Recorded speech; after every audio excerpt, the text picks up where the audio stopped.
Would you start by telling our audience who you are? Yeah, I'm Valarie Stewart. I'm the daughter of Nick Stewart, who played the part. He's the voice of Brer Bear in Splash Mountain at Disneyland and in the movie Song of the South. I don't like sad goodbyes, and this is not one of those, but 2 months after the big interview with Valarie Stewart, she has unexpectedly passed away. She has gone on to join her parents. I think the best way to celebrate her life is to watch some never-before-seen and some best-of clips from that interview. I think you'll come away a better person.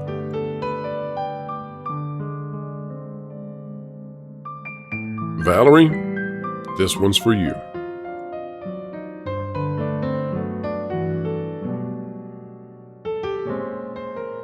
I hope I wasn't Take your too time. off topic because I was driving. Usually when I talk, I have to jot down my notes so I stay on track. I kind of float all over the place. Valerie, I think that people want to hear from you, and I think that whatever you want to say is totally acceptable, and we will be happy to go in whatever direction you feel is best. So don't you ever worry about that. I feel that I'd like to make people stop because they're all fighting each other. Everybody wants to fight somebody. Everybody thinks that this race or that race or this are different. We're all human beings, and that's the way I was raised. I wasn't raised with all this acrimony and hating and this person's white and that person's black and this person's this and that. I wasn't raised that way, and but people are tending to do that now, and it's senseless and harmful. Yeah, it is. Anyway, I'm gonna go in, so I'm outside now. Okay. So I'll just hang up for a minute and come back if it's okay. That'll be perfect. Thank you. I know that she used to, when I was born, she would go out into the audience and watch him with his entertainment. He had a tap dancing comedy act where he would dance real slow and act real slow, and he would end up doing steps and dancing fast. And she would leave me with oh God, my mind. Whew. Anyway, Ella Fitzgerald would babysit me in the... Well, you know, that's quite the name to forget for a moment, I would say. I forget everything. It's really crazy. It's really crazy. I wasn't expecting that. I wasn't expecting a name drop such as that for watching you. No, I just do that. I do that. It's okay. I don't know. I was born Is it fair to say that your dad was the creative side of it and your mom had more of a business sense to her? Is that fair, or did they share in both of those qualities? They shared. They worked together. What's one of your favorite memories of both of your parents? That's a good question. What puts a smile on your face today when you think back? I just miss them. I wish they were here to take part of this. They were fighters. They did all this by themselves. They didn't get grants or anything. They worked hard. I just know that they would. There's a picture. My dad's favorite picture was a picture. I think it's in one of the program books I sent you, of this big, huge room and a big vat of paint. My mom in a painter's hat painting. They put every seat into an empty theater. Every single seat themselves with help of their friends. They worked hard. They were hardworking people with a work ethic. And they're very much worth remembering, and they're very much worth knowing about. Can you tell me... Go ahead, I'm sorry. No. Did you have a thought on that? Mm-hmm. When your dad was brought back to reprise his role as Brer Bear for Splash Mountain, do you recall what his thoughts were at that time? Do you recall if he was excited to return to it? Do you recall if it was I just another think day, another so. job? I think that the Disneyland interview, there's a quote there. He was glad to be back. There's a quote there. I don't know what the quote is, and I don't have it in front of me. But he was glad to be back. He was glad to do that. Yeah, he was very happy to do that. They were. So my dad. So that I understand, Valerie, real quick, Miss Stewart. Valerie's fine. Please, it's fine. Well, I also want to be respectful, though. No, please. I'm in California. Call me Valerie. It's Can I still say yes, ma'am, Valerie? You can say yes, ma'am, Valerie. He mentions Valerie. on his interview for the Academy, the TV Academy, that he felt that James Baskett died of a broken heart. That's what he felt, and he did say that. He also why did he feel that he died of a broken heart? Because of what the NAACP was doing. They were picketing it. He took the money that he earned, and it's in the interview with the Television Academy.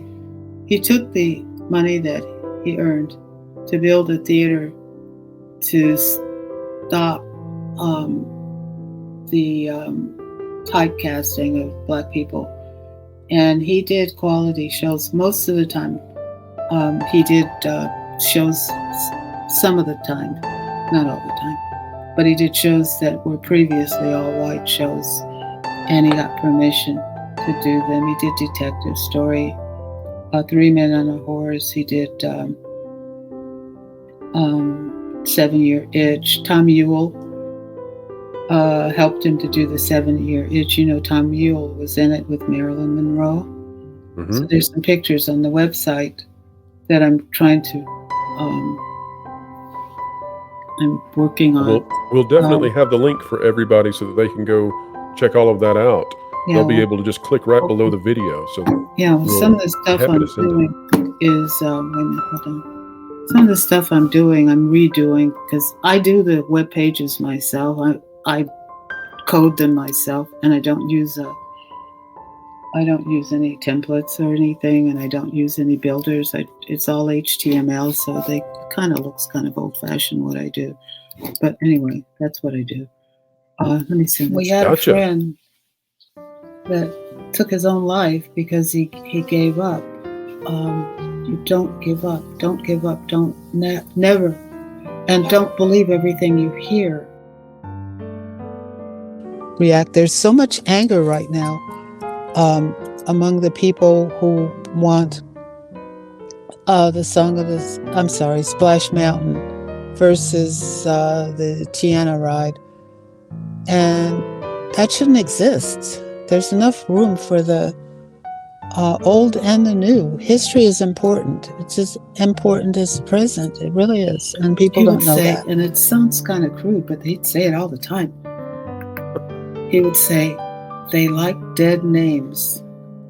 And then he'd say that if the people that they're naming these things after would come back, they would be appalled. Well, I hadn't thought of that. You pick somebody who's gone so they can't put the guy's name hold you responsible on their project to make it appear that they're following in their footsteps. That's right. And they're not sometimes. So you shouldn't be fooled by somebody's name. You've got to look at their deeds and their thought processes, and don't just think, which there's not a lot of thinking going on right now. Look to the character of each person that you deal with, and remember that we're all God's babies, and you better treat every person That's right. with the kind of love and respect that they deserve.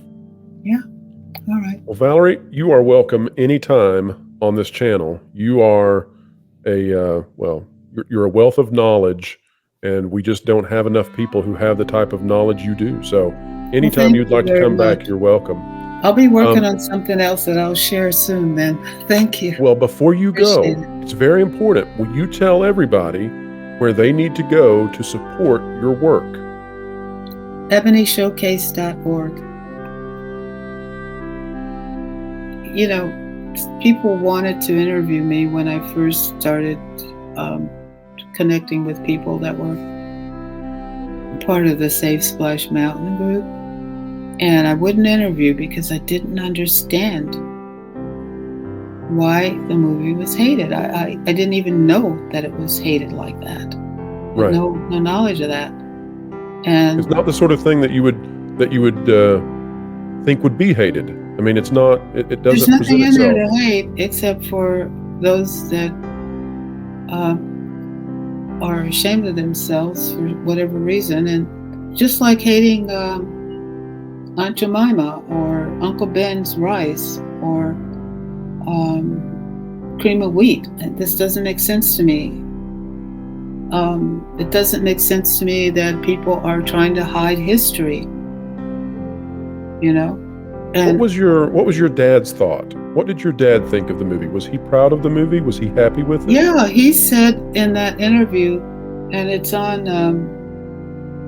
I can find it now. There's a link to it. He said that Walt Disney treated them like kings. What was your father like in his as a father to you? How would you describe him? He was a good father. He was brought up by people from Barbados. My grandparents were immigrants from Barbados. My grandmother was 17 years older than my grandfather. You were asking me how he behaved. His mother had him put in what do you call it? Reform school because he sneaked on. What did they have then? I guess they had trolleys. Right, he sneaked on a trolley. So he was in this reform school, and the stories of Horatio Alger influenced him. He also said, and I have it on my petition, he said that he listened to the Brer Rabbit stories, the Uncle Remus stories as a child too. So those kinds of stories, which were fables, which were universal, were the kinds of things that he got from. Oh, that's the other thing. He went to maybe the 6th grade or 5th grade, and that's all the schooling he had. I see. Now, but as a father, he used to read to us every night. He read stories to us, and that's probably one of the. He would read. I think it was Chicken Little. He would read The Little Engine That Could, and that stuck with me. That's why I'm so. I stick with what I'm doing now. He encouraged us to be independent. He was a good father. And it seems to me that what you're trying to do is to save your good father's legacy. The good that he did in this world that's now obscured by the actions of people who think that they're on the right side of history, that they're fighting for full inclusivity. And at the same time, your father, who is a pioneering, trailblazing hero for all peoples, because he made it. I mean, he did it. He got onto the screen at a time when it was so hard to do so. We're losing his works because of the actions of those who think they're in the right. Yeah, well, they're not in the right, and they don't know what they're doing. And he would also say, you don't need money. This is the craziest thing he'd say. He would say, all you need is a better idea. So they were very spiritual and very hardworking people. They would do things when there was no money, and they would make it happen. I remember once when we were having a rough time and we had hardly food or anything, between acting jobs because they didn't get many. He would pray. He was a prayerful man. And one time he prayed and somebody brought us fish dinners. He was just positive and hardworking and didn't let anything stop him. The theater was a melting pot. There were all kinds of people in and out, Asian, Black, white, Latino. There was no racial divide, although his goal was to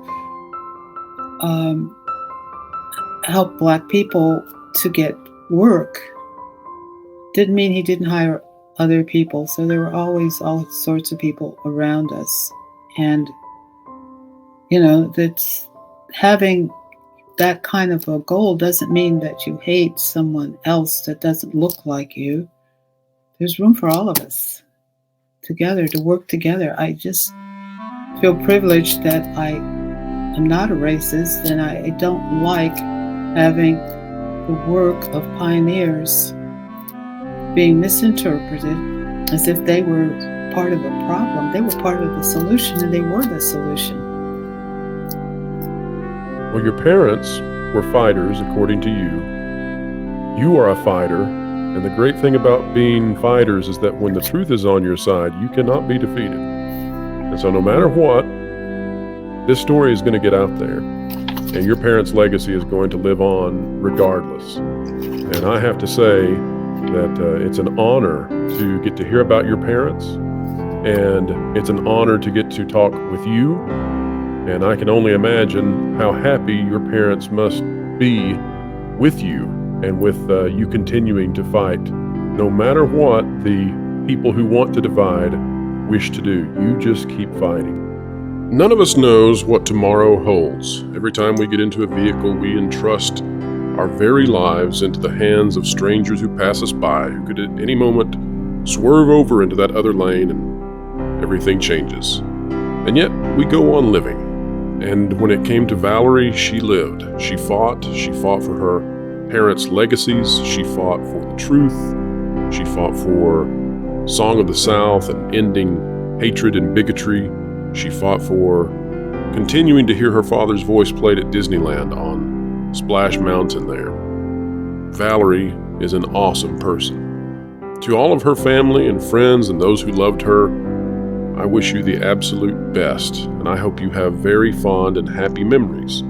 I hope this video helps in some way. I know that it's hard to be separated from the people we love. Recently, I visited the hospital room of a lady who was passing away. Of course, this was not Valerie, but she talked to me and she said herself at 85 years of age that she was not afraid of death, that she was ready to pass on, and that she could not wait, in her words, to see Jesus and to see her husband. A week later, she was gone, and her funeral was a very happy occasion. I hope that's the same for Miss Stewart. We did not expect to say goodbye so soon, but in private, she talked to me about her father's faith and about her faith. And I believe that Valerie had a very happy day recently. She missed her parents very much, and I think that she was once again with the people that she loves, and that will be with her one day as well. Of course, I only knew Valerie for a very short amount of time.